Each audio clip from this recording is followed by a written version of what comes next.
Hi guys, it's Kat here. I know a number of you have been asking how I made my Chaple Vail. I'm gonna be giving some tips tonight. Maybe we should do like a live so we can do like maybe a Q&A and like make our veils together or something. But anyway, so I made this veil a while ago.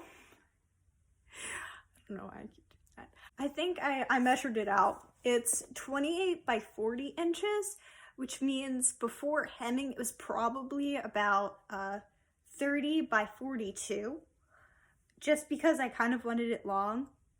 And I didn't really want anything fancy. I just needed a rectangle of lace that I could wear to church and in the chapel to be a witness that Jesus is in the tabernacle and carry on that tradition of reverence in the physical presence of our Lord. So I took a large bit of lace and cut it in a rectangle. I hemmed the sides about an inch in. I folded it in on itself because when you are hemming lace, you kind of have to fold it in multiple times. So you like kind of roll it up and then you pin it. So it's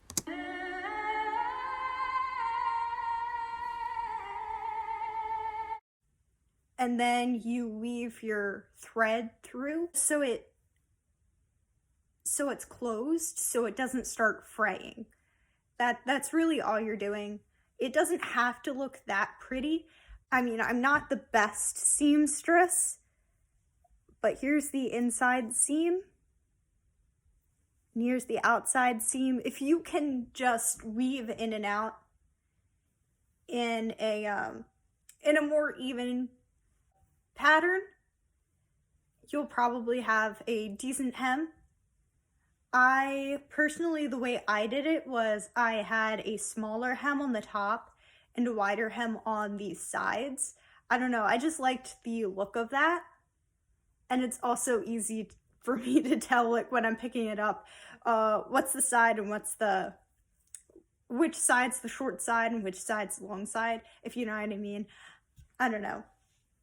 Something I wanted to incorporate into that. I still have more lace, so maybe we can make more veils together. And speaking of thread, this is I used a white thread that was a similar color to the lace I had.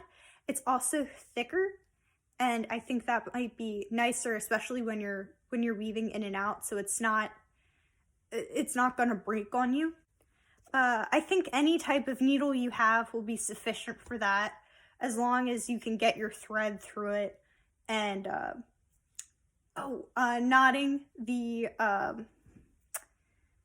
knotting the ends, you kind of have to do that a couple of times and really tie it on there, because you can't just tie a knot on the end and start weaving it through, because unlike regular cloth, it won't stick in. So you really have to like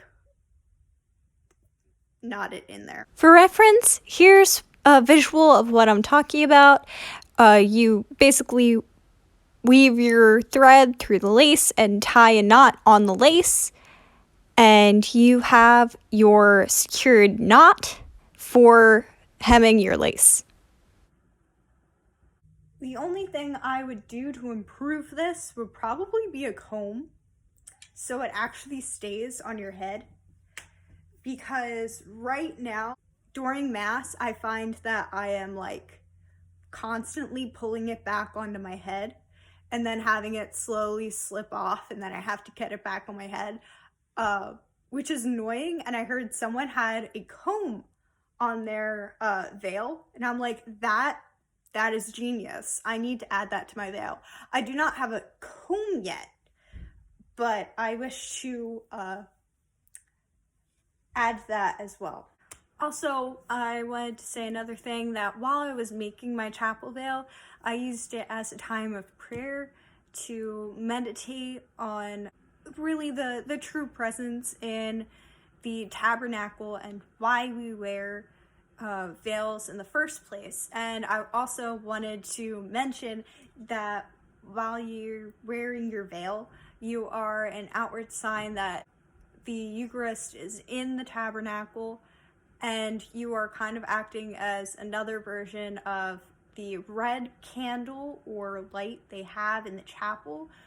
I didn't know this until I was a little older, that there is a candle or like red light in every single chapel and church that tells you that the Eucharist is in the tabernacle.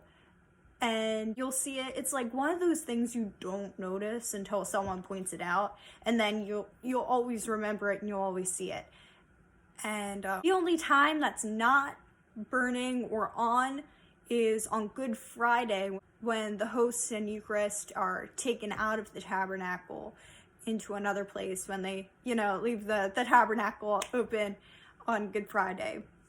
And then it's rekindled on Holy Saturday and Easter. So I hope that helps. I hope you all have a good time making your own veils, and I hope that cleared up some questions about that. And I definitely think we should probably have like a call and we all make chapel veils together. That would be awesome. Till next time, God bless.